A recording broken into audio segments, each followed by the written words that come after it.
an Iron Age silver-studded sword. Once held aloft by Homeric heroes, swords such as these were still crafted and used hundreds of years later by ancient Cypriot rulers buried in richly furnished tombs.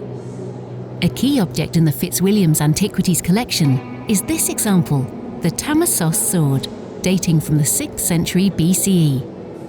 After resting in the ground for over 2,400 years, this artefact is helping scientists and conservators from the University of Cambridge's Fitzwilliam Museum discover how these legendary swords were made. Scientific imaging and analysis have allowed the sword's internal structure, as well as components of its decoration, to be understood for the first time.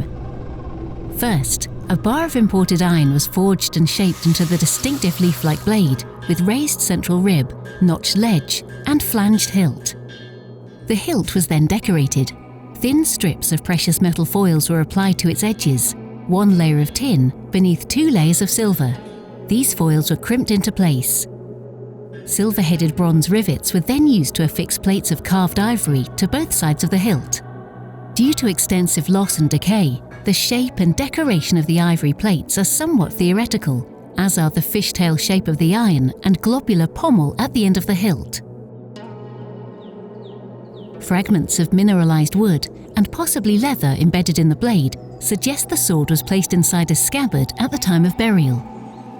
Cutting-edge research on the Tamassos sword has shed new light on the materials and technologies used by ancient craftspeople and provided insight into the relationships between people and communities who lived on the Mediterranean islands.